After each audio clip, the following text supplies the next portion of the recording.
എല്ലാത്തിനും സഹായിക്കുന്ന എല്ലാത്തിനും സഹകരിക്കുന്ന അയൽക്കാരെ മുഴുവൻ അയാൾ ഒഴിവാക്കി ആ ഒരു കാര്യത്തിന് വേണ്ടി മാത്രം. പക്ഷേ അയാൾ ഒരാളെ മാത്രം ആ വീടിനകത്ത് കയറ്റി, ഒരു പിശാചിനെ.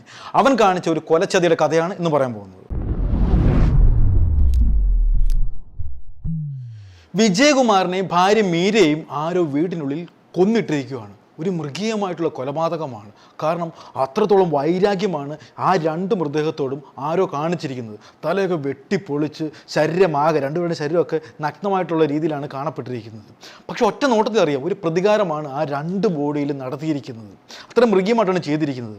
പക്ഷെ ആരാ എന്താ ഒരു തുമ്പ് പോലുമില്ല. ഒരു വലിയ വീടാണ് അത് കേട്ടോ. വലിയ ഗേറ്റ്, വലിയ മതിൽ ഒക്കെ ഉള്ളൊരു സെറ്റപ്പ് വീടാണെന്ന് കാണുമ്പോൾ തന്നെ അറിയാം, ഒരു വലിയ ബംഗ്ലാവ് തന്നെയാണ്. പോലീസ് ആരെയും അങ്ങോട്ടേക്ക് പ്രവേശിപ്പിച്ചില്ല. തെളിവ് നശിപ്പിക്കാൻ പാടില്ലല്ലോ. തെളിവൊക്കെ നശിക്കും. ആൾക്കാരൊക്കെ അങ്ങോട്ടും ഇങ്ങോട്ടും കയറി ഇറങ്ങിക്കഴിഞ്ഞാൽ ഫിംഗർ പ്രിൻറ്റും കിട്ടത്തില്ല, ഒരു പ്രിൻറ്റ് പോലും കിട്ടത്തില്ല. അതുകൊണ്ട് ഗേറ്റൊക്കെ ആദ്യമേ തന്നെ പൂട്ടി. പക്ഷേ ഒരു കാര്യം ഉറപ്പാണ്, ഇതൊരു ഉഗ്രം കൊലപാതകം തന്നെയാണ്. ഇത് ആരായിരിക്കും ചെയ്തിരിക്കുന്നത്? 2-3 സംശയങ്ങളാണ് അവിടെ ബലപ്പെടുന്നത്. കാരണം ഈ വിജയകുമാർ വലിയൊരു ബിസിനസ്മാനാണ്. ഗൾഫിൽ നാട്ടിലൊക്കെ ഹോട്ടൽ ബിസിനസ്സും ഫുഡിൻ്റെ ബിസിനസ്സൊക്കെ നടത്തുന്ന ആളാണ് ഈ വിജയകുമാർ. അങ്ങനെ ബിസിനസ്സിലുണ്ടായ എന്തെങ്കിലും തർക്കം മൂലം അയാളെയും ഭാര്യയും കൊലപ്പെടുത്തിയതാകാമോ? അങ്ങനൊരു സംശയമാണ് ആദ്യമായിട്ട് നിഴലിക്കുന്നത്. ഇനി രണ്ടാമത്തെ സംശയം, ഈ വിജയകുമാറിൻ്റെയും ഭാര്യ മീരയുടെയും മകൻ വർഷങ്ങൾക്ക് മുമ്പ് ഒരു ദുരൂഹ സാഹചര്യത്തിൽ മരണപ്പെടുകയാണ്. ഒരു റെയിൽവേ പ്ലാറ്റ്ഫോമിലാണ് ആ പയ്യൻ്റെ ബോഡി കണ്ടെത്തുന്നത്. ബോഡിയിലൊക്കെ ഒരുപാട് മുറിവുകളൊക്കെ ഉണ്ട്. ഒറ്റ നോട്ടത്തിൽ തന്നെ അറിയാം ഒരു കൊലപാതകമാണെന്ന്. പക്ഷേ അതിനുള്ള തെളിവുകളൊന്നും കിട്ടുന്നില്ല. അങ്ങനെ ഇപ്പോൾ ആ കേസ് അന്വേഷിക്കുന്ന CBI ആണ്. അപ്പോൾ സ്വാഭാവികമായിട്ടും ആ കേസ് അട്ടിമറിക്കാൻ ആരോ മനഃപൂർവ്വം ഈ ഭാര്യയും ഭർത്താവിനെ, അതായത് ആ പയ്യൻ്റെ അച്ഛനെയും അമ്മയും കൊലപ്പെടുത്തിയതാവാം. തെളിവുകളൊക്കെ നശിപ്പിക്കണമല്ലോ, അവർക്കാണല്ലോ പരാതി. ഈ പരാതിക്കാർ മരിച്ചു കഴിഞ്ഞാൽ പിന്നെ ആ കേസിൻ്റെ പുറകെ ആരും പോകത്തില്ലല്ലോ. അങ്ങനെ ഒരു ലക്ഷ്യം മുന്നിൽ കണ്ടിട്ട് ഇവരെ കൊന്നതായിരിക്കാം. ആ രീതിയിലൊക്കെ അന്വേഷണം മുന്നോട്ട് പോവുകയാണ്. നാട്ടുകാരെയും വീട്ടുകാരെയൊക്കെ പോലീസ് തലങ്ങും വിലങ്ങും ചോദ്യം ചെയ്തു. പക്ഷേ മണിക്കൂറുകൾ കൊണ്ട് അതിന് ഉത്തരം കിട്ടുകയാണ്. ഈ വിജയകുമാറിനെയും ഭാര്യ മീരയും കൊന്നിരിക്കുന്നത് അവൻ തന്നെയാണ്. ആരാണെന്നല്ലേ? അമിത് ഒറാങ് എന്ന് പറയുന്ന ആസാമി പയ്യൻ. ഇവനാണ് ഇത്ര മൃഗീയമായിട്ട് ഇവരെ കൊന്നിരിക്കുന്നത്. അതിന് പോലീസിന് ആദ്യമേ തന്നെ തെളിവ് കിട്ടാനുള്ള കാരണമുണ്ട്. ഇവൻ ഈ കൊലപാതക കൃത്യമൊക്കെ നടത്തിയതിന് ശേഷം അവൻ്റെ പേര് തന്നെ ഈ മണ്ടൻ ആ മതിലിനകത്ത് എഴുതി വെച്ചിരിക്കുന്നത്. അത് തെളിവായിട്ട് തന്നെ മാറി. രണ്ടാമത്തെ തെളിവ് എന്താണെന്ന് വെച്ചാൽ, ഇവൻ കുറച്ച് നാൾ മുമ്പ് ഈ വിജയകുമാറിനോട് വഴക്കിടുന്നത് നാട്ടുകാരിൽ പലതും കണ്ട്. മാത്രവുമല്ല, ഈ വിജയകുമാറിന് വേറെ ശത്രുക്കളൊന്നുമില്ല. അയാൾ ബാക്കി ലോകവുമായിട്ട് യാതൊരു ബന്ധമില്ലാത്ത ആളാണ്. ആകെപ്പാടെ ഒരു വഴക്ക് കേട്ടിരിക്കുന്നത് ഈ ആസാമി പയ്യനും വിജയകുമാറും തമ്മിലുള്ളൊരു വഴക്ക് മാത്രമാണ്. അതൊരു മൊഴിയായിട്ട് നാട്ടുകാരിൽ പലരും ഈ പോലീസിന് പറയുകയാണ്. ഇടയ്ക്ക് വന്ന് വഴക്കുമൊക്കെ ഉണ്ടാക്കിയിട്ട് പോയതാണ് ഈ ആസാമി. ഭയങ്കര വഴക്കാണ് ഈ അടുത്തിടെ വന്നേച്ചിട്ട്. ഇത് കഴിഞ്ഞപ്പോഴാണ് ഇപ്പോൾ ഇങ്ങനത്തെ സംഭവം ഉണ്ടായേക്കുന്നത്. ഇനി മൂന്നാമത്തെ തെളിവ് അത് വലിയ തെളിവായിട്ട് മാറുകയാണ്.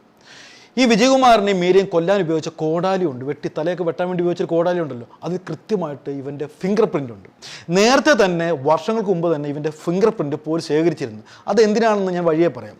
ആ ഫിംഗർ പ്രിൻറ്റും ഇപ്പോൾ ഉപയോഗിച്ച അല്ലെങ്കിൽ ആ കോടാലി പതിഞ്ഞ ആ ഫിംഗർ പ്രിൻ്റോട് നോക്കിയപ്പോൾ ഇത് അമിത് തന്നെയാണെന്ന് മനസ്സിലാവുന്നു. ഇനി അവൻ എവിടെയാണെന്ന് കണ്ടെത്തണമല്ലോ, അതിനും ഇവൻ തന്നെ ഒരു കളമൊരുക്കിയാണ്. ഇവൻ ആ വീട്ടിൽ നിന്ന് വേറെ ഒന്നും മോഷ്ടിച്ചിട്ടില്ല. പണം ഉണ്ടായിരുന്നു, മോഷ്ടിച്ചിട്ടില്ല. സ്വർണ്ണം ഉണ്ടായിരുന്നു, ഒന്നും മോഷ്ടിച്ചില്ല. അപ്പോൾ തന്നെ ആദ്യമേ തന്നെ പോലീസ് ഒരു കാര്യം മനസ്സിലായി, ഇതൊരു പ്രതികാര ബുദ്ധിയോടെ നടപ്പിലാക്കിയ കൊലപാതകമാണ്, കള്ളനല്ല, വേറെ ഒന്നും അവിടെ സംഭവിച്ചിട്ടില്ല. എങ്ങനെയെങ്കിലും വന്നവൻ ഇവരെ കൊല്ലണം, അത് മാത്രമേ ഉള്ളൂ.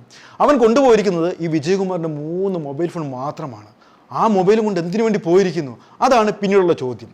അങ്ങനെ ഈ മണ്ട എന്താ ചെയ്യുന്നറിയാമോ? ഈ അമിത് ഒറാങ് എന്ന് പറയുന്ന പയ്യൻ ആസാമിലോട്ടൊന്നും പോയില്ല. അവൻ നേരെ പോയത് അവൻ്റെ സഹോദരനുള്ള മാളയ്ക്കടുത്തുള്ള ഒരു കോഴി ഫാമിലാണ്. അവൻ നേരെ അവിടേക്ക് പോയി. സ്വാഭാവികമായിട്ട് ഈ കള്ളന്മാരും അങ്ങനെയുള്ള ആൾക്കാരൊക്കെ എന്ത് ചെയ്യും? മൊബൈൽ ഫോൺ തൊടത്തില്ല അല്ലേ? കുറച്ച് ദിവസം വരെ ഈ അന്വേഷണമൊക്കെ ശമിക്കുന്നവരെ മൊബൈൽ ഫോൺ തൊടത്തില്ല. പക്ഷേ ഇവൻ അന്ന് രാത്രി മുഴുവൻ ഈ വിജയകുമാറിൻ്റെ മൊബൈൽ ഓണാക്കാൻ നോക്കിയാണ്. അതുവഴി ഗൂഗിൾ പേ അക്കൗണ്ട് വഴി അയാളുടെ പൈസ ട്രാൻസ്ഫർ ചെയ്യാൻ വേണ്ടിയുള്ള പണി മുഴുവൻ നടപ്പിലാക്കുകയാണ്. പക്ഷേ അതൊന്നും കണ്ടുപിടിക്കാൻ പറ്റുന്നില്ല. പക്ഷേ മൊബൈൽ ഫോൺ ഓണാക്കിയപ്പോൾ തന്നെ ആർക്കാരും പിടികിട്ടി? പോലീസിന് കാര്യം പിടികിട്ടി. എവിടെയാണ് ടവർ ലൊക്കേഷൻ കാണിക്കുന്നത്? മാളയ്ക്കടുത്തുള്ള ആ സ്ഥലത്ത് ഒരു കോഴി ഫാമിലാണ് ആ ടവർ ലൊക്കേഷൻ കാണിക്കുന്നത്. പിന്നെ ഒന്നും ആലോചിച്ചില്ല. രാത്രിക്ക് രാമാനം നമ്മുടെ പോലീസല്ലേ, ചീറിപ്പാഞ്ഞു. അവിടെ ചെന്നപ്പോൾ ആളീ മൊബൈൽ കളിച്ചുകൊണ്ടിരിക്കും. 3 മൊബൈൽ മാറി മാറി മാറി നോക്കുക. ഗൂഗിൾ പേന്ന് എങ്ങനെയെങ്കിലും അക്കൗണ്ടിലേക്ക് പൈസ അവൻ്റെ അക്കൗണ്ടിലേക്ക് ട്രാൻസ്ഫർ ചെയ്യാൻ വേണ്ടി അവനെ കയ്യോടെ പൊക്കുന്നു, തട്ടിയെടുത്ത് അകത്തിടുന്നു. ഇനി എന്തിനു വേണ്ടിയായിരിക്കാം അമിത് ഒറാങ് എന്ന് പറയുന്ന ആസാമി പയ്യൻ, നമുക്ക് അവനെ ബംഗാളി എന്ന് വിശേഷിപ്പിക്കാം അല്ലേ? ഇങ്ങനെ ചെയ്യുന്നവരൊക്കെ പൊതുവായിട്ട് അറിയപ്പെടുന്നൊരു പേരുണ്ട്, ബംഗാളി. അങ്ങനെ തന്നെ അവനെ വിശേഷിപ്പിക്കാം. അവൻ എന്തിനു വേണ്ടിയായിരിക്കാം ഈ ക്രൂരകൃത്യം ചെയ്തത് അല്ലേ? അതിന് പിന്നിൽ ഒരു ചെറിയൊരു കാരണമുണ്ട്. ഒരുപക്ഷെ ഈ വിജയകുമാർ ചോദിച്ചു വാങ്ങിച്ചൊരു മരണം കൂടി എന്ന് വേണമെങ്കിൽ നമുക്കിതിനെ വിശേഷിപ്പിക്കാം. നമുക്ക് ആ കഥയിലേക്കാണ് പോകുന്നത്.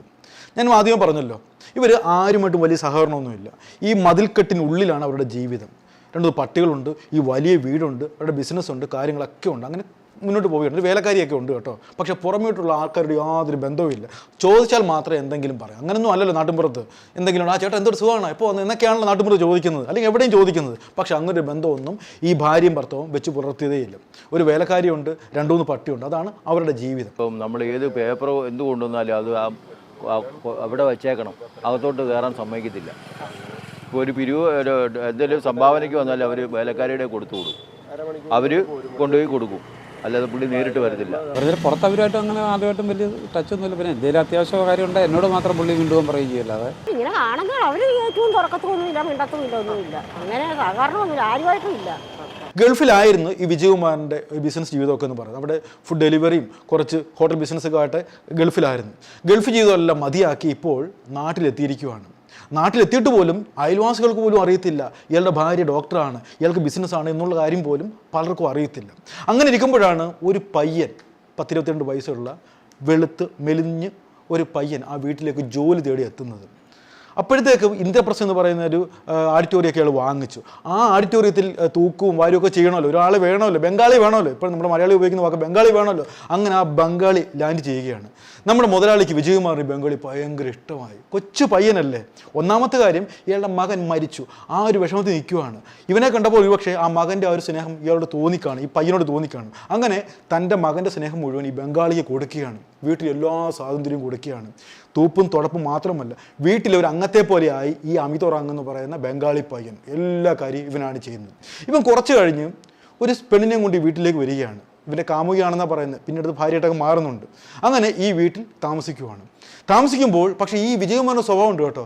ഒരു 10 പൈസ പോലും വിട്ടുകൊടുക്കത്തില്ല. ഒരു 10 പൈസ പോലും മോഷണം പോയി കഴിഞ്ഞാൽ കൃത്യമായിട്ട് അറിയാം. പൈസ ഉണ്ടാക്കാൻ കാലനെന്നൊക്കെ പറയുമല്ലോ, അമ്മാതിരി കാലനാണ് ഈ വിജയകുമാറിനോടെ നമ്മുടെ ഈ ബംഗാളിയുടെ കളി തുടങ്ങാൻ പോകുന്നത്. ഒരു ദിവസം നമ്മുടെ മുതലാളിയുടെ, അതാരുടെ നമ്മുടെ വിജയകുമാറിൻ്റെ ആ വലിയ മൊബൈൽ കാണാതെ പോവുകയാണ്. അയാൾ എല്ലായിടത്തും നോക്കിയിട്ടും കാണുന്നില്ല. ആകപ്പാടെ ഈ വീട്ടിലുള്ളത് അയാളുടെ ഭാര്യയുണ്ട്, പിന്നെ ഒരു വേലക്കാരിയുണ്ട്, പിന്നെ ആ ബംഗാളി പയ്യനുണ്ട്, അയാൾ മകനെ പോലെ നോക്കുന്ന ബംഗാളി പയ്യനുണ്ട്. അവനാണെങ്കിൽ അപ്പോഴും ജോലി ചെയ്യുകയാണ്. എങ്കിലും സ്വാഭാവികമായിട്ട് അവനോടൊക്കെ ചോദിച്ചാൽ എൻ്റെ മൊബൈൽ കണ്ടോടാ, അവൻ കേൾക്കുന്ന ലക്ഷണമേ ഇല്ല. അങ്ങനെ ഇരിക്കുമ്പോൾ ഒക്കടോ എന്നൊരു ശബ്ദം കൂടി കേൾക്കുകയാണ്. ഇയാളുടെ മൊബൈലിൽ നിന്ന്, അതിൽ ഇയാളുടെ അക്കൗണ്ടിൽ നിന്ന് കുറേ പൈസ എങ്ങോട്ടൊക്കെ ട്രാൻസ്ഫർ ആയിരിക്കുന്നു. 90 പോയി, തൊട്ട് പുറകെ കുറേ പൈസ പോയി, അങ്ങനെ 2 ലക്ഷത്തോളം രൂപ ഏതോ അക്കൗണ്ടിലേക്ക് പോവുകയാണ്. അങ്ങനെ ഇയാൾ ബാങ്കുമായിട്ട് ബന്ധപ്പെടുന്നു, പരാതി കൊടുക്കുന്നു. പോയിരിക്കുന്നത് ആസാമിലുള്ള ഏതോ അക്കൗണ്ടിലേക്കാണ് പോയിരിക്കുന്നത്. ആസാമിലുള്ള ആരാ? ഈ ഒറാങ്ങാണ്, അതായത് ഈ പയ്യനാണ്. അവനെ ചോദ്യം ചെയ്യുന്നു. അവൻ രക്ഷപ്പെടാനൊക്കെ ഒരുപാട് തന്ത്രം പ്രയോഗിക്കുകയാണ്. അങ്ങനെ അത് പോലീസ് കേസാവുന്നു. ഇവനെ തപ്പിയെടുത്ത് അകത്താക്കുന്നു. 5-6 മാസം മുമ്പ് ഈ കൊന്ന പുള്ളിക്കാരൻ ഇവിടെ താമസമായി, ഒരു പെണ്ണുമ്പിള്ളയായിട്ട്. വന്നിട്ട് പിന്നെ അവരുടെ മൊബൈൽ ഫോണും എല്ലാം മുട്ടിച്ചുകൊണ്ട് പോയ കാരണം പോലീസിൽ പിടിപ്പിച്ചായിരുന്നു. അവൻ ജയിലിൽ കിടക്കുകയാണ്. ഇപ്പോൾ 5.5 മാസത്തോളം ജയിലിൽ കിടക്കുകയാണ്. ഇതിനിടയ്ക്ക് ഈ ബംഗാളിയുടെ ജീവിതത്തിൽ ഒരുപാട് ട്രാജഡി ഉണ്ടാവുകയാണ്. ഇവൻ്റെ കാമുകി, അതായത് ഭാര്യ എന്ന് പറയുന്ന ആ സ്ത്രീ പിണങ്ങി പോവുകയാണ്. നീ കള്ളനായിരുന്നു, നീ എന്നെ ചതിച്ചോ, നീ മൊബൈൽ മോഷ്ടി, നീ കള്ളൻ തന്നെയാണെന്നൊക്കെ പറഞ്ഞ് ഇവനെ ഉപേക്ഷിച്ചിട്ട് പോവുകയാണ്. അതിനിടയ്ക്ക് ഈ പെണ്ണ് ഗർഭിണിയാവുന്നുണ്ട്. ജയിലിൽ വെച്ച് ഇവൻ അറിയുന്നുണ്ട് തൻ്റെ ഭാര്യ എന്ന് പറയുന്ന ആ സ്ത്രീ ഗർഭിണിയായി, ആ കൊച്ച് അബോർട്ടായി പോയി. അതുകൊണ്ട് ഇവൻ്റെ മനസ്സിലേക്ക് ഭയങ്കര വൈരാഗ്യമായിട്ട് മാറുകയാണ്. ജയിലിൽ നിന്ന് പുറത്തിറങ്ങുന്നത് ഒരു പ്രതികാരദാഹിയായിട്ടാണ്. തൻ്റെ ജീവിതം പോയി, തൻ്റെ കാമുകി പിണങ്ങിപ്പോയി, താൻ കള്ളനായി. അങ്ങനെ ഈ വിജയകുമാറിൻ്റെ വീട്ടിന് മുമ്പിൽ കിടന്ന് ഭയങ്കര വഴക്ക് കൂടിയാണ്. പണിയാൻ തരുമെന്നൊക്കെ പറയുന്ന അവൻ്റെ ഒക്കുന്ന മലയാളമൊക്കെ പറഞ്ഞ് സംഘടിപ്പിച്ച് പറയുകയാണ്. ആ ബംഗാളി പയ്യൻ ഒരു കാര്യം തീരുമാനിച്ചത്, തൻ്റെ ജീവിതം എന്തായാലും തുലഞ്ഞു. കൊച്ചു പയ്യനാണെന്ന് ഓർത്തോളം കേട്ടോ. ഞാൻ വീണ്ടും അടിവരായിട്ട് പറയുകയാണ്, ജീവിതം എന്താണെന്ന് പോലും അറിയാത്ത കൊച്ചു പയ്യനാണ് ഈ കാര്യങ്ങളൊക്കെ ചിന്തിച്ച് കൂട്ടുന്നത്. തൻ്റെ ജീവിതം നശിപ്പിച്ച വിജയകുമാറാണ്, അയാൾ ഇനി ജീവിക്കാൻ പാടില്ല. അങ്ങനെ കൃത്യമായിട്ട് ആസൂത്രണം ചെയ്ത് അവനൊരു ഹോട്ടൽ റൂമൊക്കെ എടുത്ത് വാടകയ്ക്ക് താമസിക്കുകയാണ്. ഈ വിജയകുമാറിൻ്റെ ഓരോ ചലനവും ഓരോ ദിവസങ്ങളിലും വീക്ഷിക്കുകയാണ്. ഇടയ്ക്കിടയ്ക്ക് ഈ വീട്ടിൽ വന്ന് പോകുന്നുണ്ട്, വീടിൻ്റെ പരിസരത്തൊക്കെ നോക്കുന്നുണ്ട്. എല്ലാം പറ്റിയ ഒരു ദിവസം കാത്തിരിക്കുകയാണ്. അങ്ങനെ പറ്റിയൊരു ദിവസം എത്തി. രാത്രിയോടെ അവൻ ആ വീട്ടിലേക്ക് വരികയാണ്. വീട്ടിലേക്ക് ചാടി കിടക്കുകയാണ്. ആ പട്ടികളുമായിട്ട് ഇവൻ നേരത്തെ ചങ്ങാത്തത്തിലാണ്, അറിയാലോ, നമ്മൾ കുറേ വർഷങ്ങളായിട്ട് ആ വീട്ടിൽ തന്നെയുണ്ട്. അങ്ങനെ പട്ടികളൊന്നും കുരച്ചില്ല. നേരെ ബാക്ക് ഡോർ വഴി അകത്തേക്ക് പ്രവേശിക്കുകയാണ്. പല പണക്കാർക്കും പറ്റിയത് വലിയ അബദ്ധമാണ്. ബാക്ക് ഡോറിന് ശക്തി കാണത്തില്ല. ഫ്രണ്ട് ഡോർ ഭയങ്കര തേക്കും ഭയങ്കര സെറ്റപ്പോടായിരിക്കും പണിഞ്ഞു വെച്ചേക്കുന്നത്. ബാക്കിലുള്ള ഡോറിന് വലിയ ബലം കൊടുക്കത്തില്ല. ആ ഡോറാണ് ഇവന് പിടിവള്ളിയായിട്ട് മാറിയത്. ചവിട്ടി തുറന്ന് അകത്ത് കടന്നു. ആദ്യമേ തന്നെ തൻ്റെ കയ്യിരിക്കുന്ന കോടാലി കൊണ്ട് വിജയകുമാറിനെ വെട്ടിക്കൊല്ലുകയാണ്. ഈ നിലവിളി കേട്ടുകൊണ്ട് ഭാര്യ ഉണരുന്നു. അവന് മനസ്സിലായി, ഇനി ഭാര്യ കണ്ടു കഴിഞ്ഞാൽ തൻ്റെ ജീവിതം പോയി, താൻ്റെ പ്രതിയായിട്ട് മാറും എന്ന് വിചാരിച്ച് മീരയും തല്ലി കൊല്ലുകയാണ്. കൃത്യം നിറവേറ്റിയ ശേഷം തെളിവ് നശിപ്പിക്കാൻ വേണ്ടി CCTV ഒക്കെ ഉള്ള വലിയ വീടല്ലേ, ആ DVR എടുത്തുകൊണ്ട്, അതായത് ഈ ഹാർഡ് ഡിസ്ക് എടുത്ത് നെഞ്ചോട് ചേർത്ത് പിടിച്ച് പോകുന്ന വിഷലൊക്കെ നിങ്ങൾ കണ്ടു കാണുമല്ലേ. ഇവൻ തുടക്കം മുതലേ മണ്ടത്തരോ കാണിക്കുന്നത്. ഇവൻ പോകുന്നതിന് മുമ്പ് അവൻ്റെ പേര് ആ മതിൻ്റെ പുറത്തൊക്കെ എഴുതി, അമിത് എന്നൊക്കെ എഴുതി അടിയിൽ ഒപ്പൊക്കെ ആയിട്ടാണ് പോകുന്നത് ആസാമിലോട്ടൊന്നുമല്ല, നേരെ മാളയിലുള്ള ചേട്ടനടുത്തേക്കാണ് പോകുന്നത്. പിന്നെ തുടരെ മണ്ടത്തരോ കാണിക്കുന്നത്. അവൻ്റെ മൊബൈൽ ഓണാക്കുന്നു, ഇൻസ്റ്റാഗ്രാമിലൊക്കെ ഭയങ്കര അഡിക്ഷനാണ്. ഇൻസ്റ്റാഗ്രാമൊക്കെ ആ വല്ലവൻ്റെ മോട്ടിച്ച മൊബൈലിലേക്ക് ഇൻസ്റ്റാൾ ചെയ്യുന്നു, ഗൂഗിൾ പേ വഴി തൻ്റെ അക്കൗണ്ടിലേക്ക് പൈസ ട്രാൻസ്ഫർ ചെയ്യാനുള്ള ശ്രമമൊക്കെ നടത്തുന്നു. അവിടെ സൈബർ സെല്ലിന് കൃത്യമായിട്ടുള്ള അറിവ് കിട്ടുന്നു, സൈബർ സെല്ലിന് പോലീസിനെ അറിയിക്കുന്നു, പോലീസ് ചീറിപ്പാഞ്ഞ് ആ കോഴി ഫാമിലെത്തുമ്പോൾ അളിയനെ രാത്രി ഗ്രാമാനം പൊക്കുന്നു, തട്ടിയെടുത്ത് അകത്തിടുന്നു. ആദ്യമൊക്കെ എല്ലാവരും വിചാരിച്ചു ഇതൊരു ഡെമ്മി പ്രതിയാണ്, യഥാർത്ഥ പ്രതി പുറത്ത് നിൽക്കുവാണ്, ആ പയ്യനെ കൊന്നവരാരെങ്കിലും ആയിരിക്കാം, അല്ലെങ്കിൽ ബിസിനസ്സിലുള്ള ഏതെങ്കിലും ഒരു ശത്രുക്കളായിരിക്കാം ഇവരെ കൊന്നതെന്നൊക്കെയാണ് ആദ്യം വിചാരിച്ചത്. പക്ഷേ യഥാർത്ഥ തെളിവുകളെല്ലാം പോലീസ് ശേഖരിച്ചു കഴിഞ്ഞു. അവൻ ആ നടന്നു പോകുന്നതും ആ വീട്ടിലേക്ക് ചാടിക്കയറുന്നതും ആ DVR കൊണ്ടുപോകുന്നതും അവൻ ആ DVR എടുത്ത് കുളത്തിലിട്ട കാര്യങ്ങളൊക്കെ പോലീസിന് കൃത്യമായിട്ട് അവൻ കാണിച്ചു കൊടുത്തു. ഈ കേസിൽ വേറെ പ്രതികളൊന്നുമല്ല, അവൻ തന്നെയാണ് ഇതിലെ പ്രതി. എന്തായാലും അവന് നല്ല ശിക്ഷ കിട്ടുമെന്നുള്ള കാര്യത്തിൽ യാതൊരു തർക്കവുമില്ല. തെളിവുകളെല്ലാം പോലീസ് ശേഖരിച്ചു കഴിഞ്ഞു. നമ്മളിനി പറയാൻ പോകുന്നത് ഈ വിജയകുമാറിൻ്റെ കാര്യങ്ങളാണ്. വിജയകുമാർ ഒരു കടുത്ത അന്ധവിശ്വാസിയാണെന്നുള്ള രഹസ്യമാണ് ഇപ്പോൾ പുറത്തേക്ക് വരുന്നത്. ഇയാൾക്ക് എല്ലാത്തിലും ഒരു അന്ധവിശ്വാസം. അങ്ങനെ ബിസിനസ് പൊളിഞ്ഞാൽ, ബിസിനസ് ലാഭം ഉണ്ടാക്കിയാൽ, എന്തെങ്കിലും ഒരു ദുരന്തങ്ങളുണ്ടെങ്കിൽ, എന്തെങ്കിലും സങ്കടങ്ങൾ സന്തോഷമൊക്കെ ഉണ്ടെങ്കിൽ ഉടനെ ജ്യോതിഷന്മാരെ പോയി കാണും. അവരുടെ വാക്കുകളാണ് ഇയാൾ അക്ഷരം പ്രതി അനുസരിക്കുന്നത്. അയാളുടെ ഏതോ ജ്യോതിഷി പറഞ്ഞു അയൽക്കാരോടൊന്നും വലിയ സഹവാസം വേണ്ട, അവർക്ക് കണ്ണുദോഷമുള്ളവരാണ്, കണ്ണുദോഷം തട്ടിക്കഴിഞ്ഞാൽ വീട്ടിലെ സ്വത്തുക്കളെല്ലാം അന്യാധീനപ്പെട്ടുപോകും, എല്ലാം നശിച്ചു പോകും. അതുകൊണ്ട് അയൽവാസികളുമായിട്ട് ഒരു ഡിസ്റ്റൻസ് കീപ്പ് ചെയ്യണമെന്ന് ഏതോ മണ്ടന്മാരായ ഏതോ ബുദ്ധിശാലികളായ ജ്യോതിഷികൾ ഈ പാവപ്പെട്ടവരോട് പറഞ്ഞു. അതിനുശേഷമാണ് ഈ അയൽവാസികളുമായിട്ടൊന്നും വലിയ അടുപ്പമില്ലാത്ത ഒരു സ്വഭാവമായിട്ട് അയാൾ മുന്നോട്ട് കൊണ്ടുപോകുന്നത്. പക്ഷേ ഇവിടെ എന്ത് സംഭവിച്ചു? യഥാർത്ഥത്തിലുള്ള ദൈവങ്ങളെ മുഴുവൻ പുറത്താക്കിയ ശേഷം പിശാചായ ആ ബംഗാളി പിടിച്ച് അകത്ത് കയറ്റി.